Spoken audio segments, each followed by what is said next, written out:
Assalamualaikum warahmatullahi wabarakatuh. Alhamdulillahirabbil alamin. Allahumma shalli ala Muhammad wa ali Muhammad. Dalam pengajian ini saya hari ini akan membicarakan salah satu hadis dari Imam Ali. Hadisnya berbunyi, istanzilur rizqa bis shadaqah. Turunkan rezeki kamu dengan sedekah. Istanzilu artinya usahakan agar turun. Dalam bahasa Arab kata istanzilu itu berasal dari kata nazala, artinya turun. Kalau pakai awalan alif sinta jadi istanzala, itu artinya mengusahakan agar turun. Jadi istanzilu rizqa bis shadaqah, turunkan rezeki kamu dengan sedekah kamu. Hadis ini pendek, mudah dihafal, dan dengan menggunakan kata-kata yang sangat fasih. Di antara ucapan Imam Ali yang kita bahas sekarang adalah istanzilu rizqa bis shadaqah, turunkan rezeki kamu dengan banyak bersedekah. Dalam riwayat yang lain Imam Ali, idza amlaqtum, kata, kalau kalian mengalami kemiskinan. Amlaq itu dari kata misalnya masdarnya imlaq, seperti dalam Al-Quran, wala taqtulu auladakum khasyata imlaq, janganlah kamu membunuh anak-anak kamu karena kamu takut miskin. Dan kata Imam Ali, idza amlaqtum, kalau kalian itu berada dalam keadaan miskin, maka berdaganglah dengan Allah dengan sedekah kalian. Fatajirullah bis sedekah, maka hendaklah kamu berdagang dengan Allah melalui sedekah. Jadi kalau kita lagi bangkrut, kalau rezeki kita lagi sumpek, berdaganglah dengan Allah, yaitu dengan bersedekah. Kalau kamu lagi bangkrut, idza amlaqtum fatajirullaha bis-shadaqah. Kalau kamu lagi bangkrut, berdaganglah dengan Allah. Nanti Allah akan menyelesaikan itu. Fatajirullah bis-shadaqah. Berdaganglah dengan Allah melalui sedekah. Manfaat sedekah itu bukan hanya untuk orang Islam.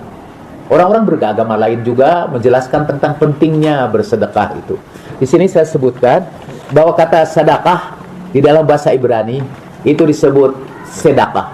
Sebetulnya mirip dengan kata sedekah. Dalam bahasa Ibrani klasik itu ada tulisan Ibraninya di belakang. Kalau saudara tidak bisa baca, saya juga enggak. Nah, di dalam bahasa Ibrani sedekah itu artinya keadilan atau kejujuran. Tapi sekarang sedekah dalam agama Yahudi berarti bantuan sosial. Tapi di dalam agama Yahudi, sedekah itu artinya keadilan.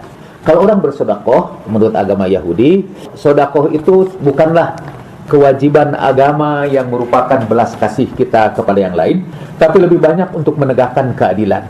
Dan dalam paham orang-orang Yahudi, kita tidak bisa meningkat secara spiritual kecuali dengan bersedekah.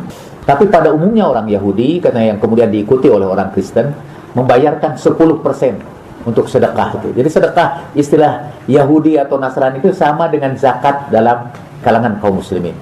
Dan dalam Al-Quran emang kata zakat itu disebut sedekah. Innamas shadaqatu lil fuqara'i wal masakin wabnas sabil. Dalam Quran itu yang disebut zakat itu sedekah. Dan itu kewajiban agama untuk menegakkan keadilan ekonomi, supaya ada distribusi kekayaan, supaya kekayaan itu jangan berputar hanya di kalangan orang kaya saja. Orang Yahudi itu yang awamnya aja, dan mereka mewajibkan 10% itu menariknya, sampai kepada orang miskin sekalipun itu harus mengeluarkan 10%. Kewajibannya kayak zakat fitrah di dalam Islam kan semua harus membayarkannya. Dan mereka percaya bahwa dengan sedekah itu rezekinya akan berlipat ganda. Orang awamnya aja mengeluarkan 10%. Kita ini udah tetapkan oleh para ulamanya 2,5%. Itu juga 2,5% itu setahun sekali. Itu pun kalau ingat. Nah, di kalangan Ahlul Bait itu 20%. Dan orang-orang Ahlul Bait percaya bahwa rezeki mereka akan berlimpah apabila mereka membayarkan khumusnya. Kalau di rumah kita sholat, tempat sholat kita ini belum dibayarkan khumusnya, itu sholatnya tidak sah. Karena kita sholat di atas kekayaan yang sebagian dari kekayaan itu adalah haknya kaum fuqara dan masakin. Di kalangan Buddha malah bersedekah itu dijadikan bagian agama yang utama. Orang tidak akan bisa mencapai tingkat keruhanian yang tinggi kalau dia masih terbelit oleh kecintaan kepada dunia. Dia juga tidak akan memperoleh kebahagiaan. Ada 4 ajaran kebahagiaan dari agama Buddha. Salah satu diantaranya ialah melepaskan keterikatan kita kepada dunia. Di dalam Islam kita tidak disuruh melepaskan keterikatan kita kepada dunia, tapi kita harus bersedekah dengan dunia kita. Yang 2,5% atau yang 20% itu yang hanya wajibnya saja. Mestinya kalau setelah itu penghasilan kita makin tinggi, makin besar juga. Nah, di dalam bahasa Arab, sodakoh itu berasal dari kata sodakoh, yang artinya benar atau lurus. Salah satu sifat Nabi juga kan, selain fatonah tadi itu, salah satu sifat Nabi ialah siddiq, artinya juga dari kata sodakoh, yang artinya lurus, benar. Saya cek di dalam kamus, teguh pendirian, tegar dalam perjuangan, kesamaan antara yang diyakini dengan yang diucapkan dan dilakukan. Itu disebut sodakoh, yang masdarnya adalah sidq. Sidqan tammat kalimatu rabbika sidqan wa adlah. Sudah sempurnalah kalimat Tuhanmu dengan benar dan adil. Kata sodako itu artinya membenarkan atau membuktikan. Sodiq artinya orang yang jujur, orang yang benar, orang yang teguh, orang yang tabah. Walaqad bawa'na bani Israila mubawwa'a sidqin. Dalam surat 10 ayat 93, kami sudah persiapkan tempat tinggal Bani Israel itu dengan tempat tinggal yang tinggi nilainya. Rabbi adkhilni mudkhala sidqin. Tuhan masukkan kami ke tempat masuk yang sebaik-baiknya. Waj'alli lisana sidqin bil akhir. Jadikanlah aku ini orang yang disebut dengan yang paling baik oleh generasi sesudahku. Nah, maksud dari ini ialah bahwa sodakoh itu dalam bahasa Arab atau dalam ajaran Islam, satu, dia adalah bukti keberagamaan kita. Kalau kita mengaku beragama Islam tapi kita tidak melakukan sodakoh, tidak mengeluarkan harta kita, dia tidak dihitung Islam lagi. Kan definisi iman itu al-iqraru bil lisan wa tasdiqu bil qalbi. Tasdiq itu berasal dari kata sodakoh juga. Jadi sodakoh itu adalah bukti dari keimanan kita, bukti dari keyakinan kita. Sampai di zaman Rasulullah Shallallahu Alaihi Wasallam itu pernah satu hari ada tawanan-tawanan perang yang kafir, dan oleh Nabi ditawannya di masjid. Orang kafir itu masuk masjid dan ditawan di situ. Di antaranya ada seorang perempuan muda yang cantik jelita, yang berbicaranya juga fasih, mempesona. Kemudian ketika Nabi Shallallahu Alaihi Wasallam datang masuk, perempuan itu menemui Nabi. Ana bintu Hatim al-Ta'i. Saya anaknya Hatim al-Ta'i. Dan Hatim al-Ta'i adalah orang kafir yang memerangi Nabi juga. Dan kemudian si perempuan itu berkata, aku anak kepala suku Hatim al-Ta'i. Dialah yang memberi makan kepada orang yang kelaparan. Dialah yang memenuhi hajat orang yang punya keperluan. Dia yang mengunjungi orang-orang yang sakit. Disebutkanlah kebaikan Hatim at-Ta'i. Lalu Nabi Shallallahu Alaihi Wasallam bersabda, khalli sabilaha, lepaskan dia karena aku mencintai bapak. Bapaknya itu kafir, memerangi Nabi, tapi dia itu banyak bersedekah, banyak membantu orang. Pada suatu saat ada rombongan orang Yahudi setelah perang Khaybar dihukum mati satu persatu.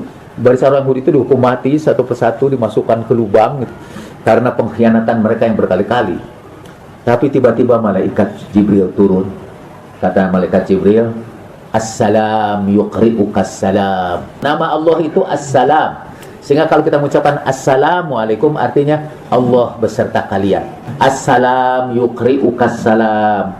Dia yang maha penyelamat menyampaikan salam kepadamu.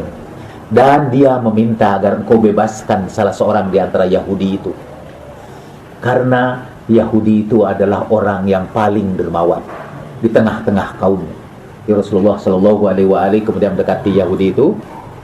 Dia dibebaskan. Orang Yahudi itu tanya, kenapa saya dibebaskan? Karena baru saja Allah mengutus malaikat Jibril menemui saya bahwa engkau harus dibebaskan karena kedermawanan kamu.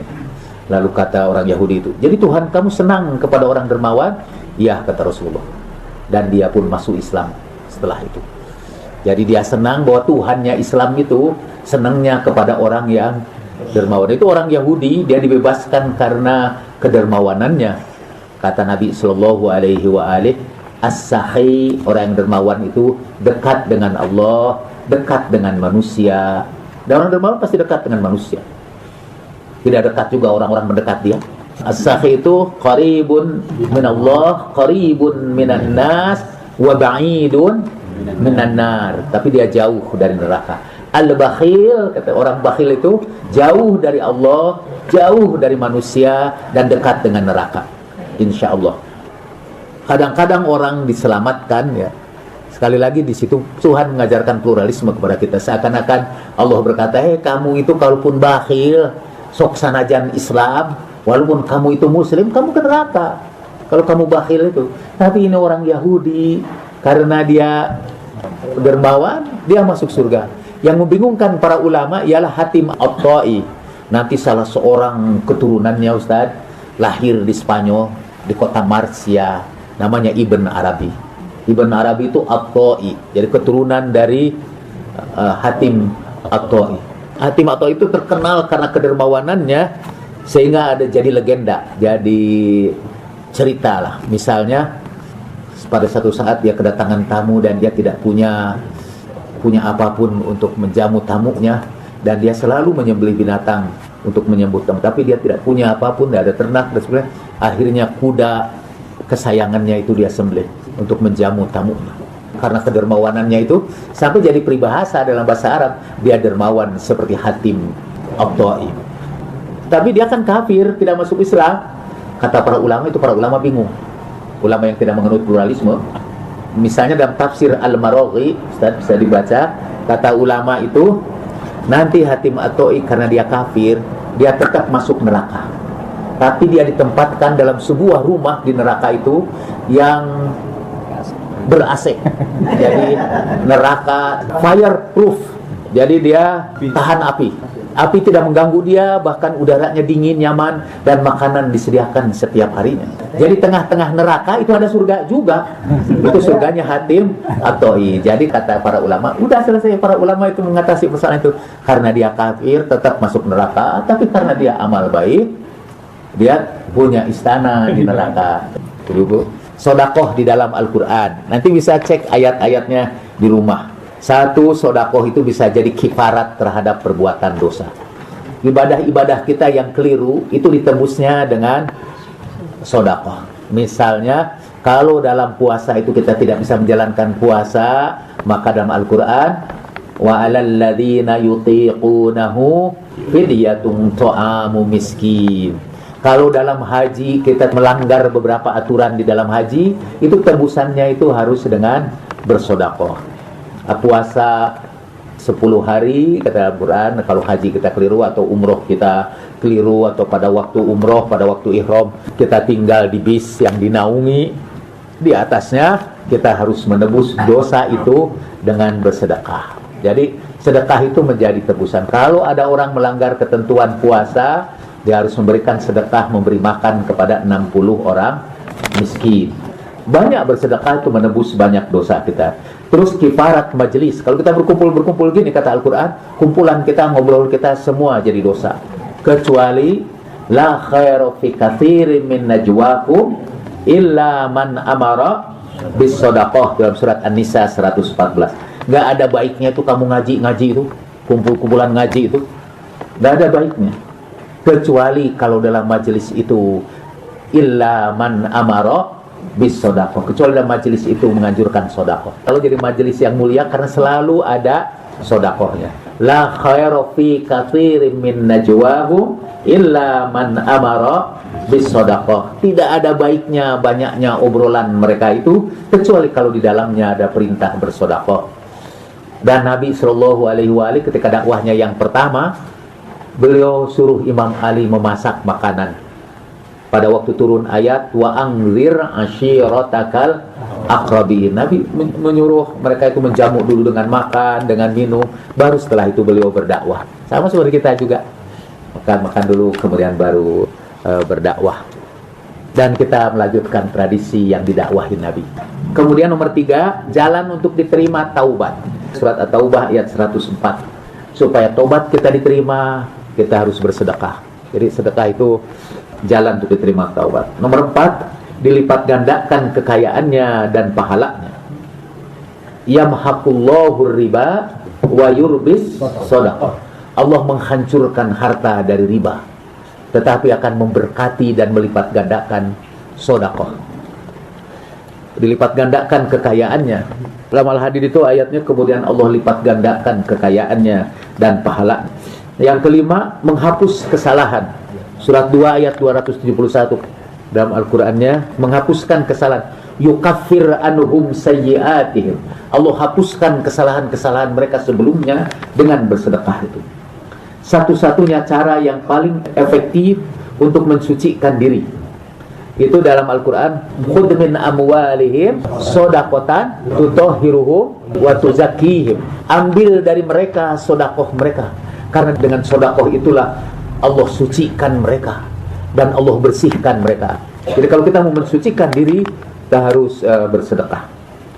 Kemudian sebelum ada pengajian, sebelum ada majelis-majelis bersama Rasulullah, dalam surat Al-Mujadilah ayat 12-13, kita harus memulai pembicaraan kita dengan bersedekah. Dan terakhir, ini yang saya bahas di sini, nanti ketika kita meninggal dunia, yang sering disesali oleh semua orang yang meninggal dunia, kecuali mungkin orang-orang suci, yaitu mereka sekiranya dipanjangkan usianya, mereka ingin bersedekah dan menjadi orang-orang yang soleh. Mereka berkata begini, karena nanti kita semua berkata begini, laula akhartani ila ajalin qarib fa asaddaq wa akum minas solihin. Tuhan, jika engkau tangguhkan aja sebentar lagi, beri aku waktu hidup sebentar saja, nanti aku akan banyak bersedekah dan menjadi orang-orang yang soleh.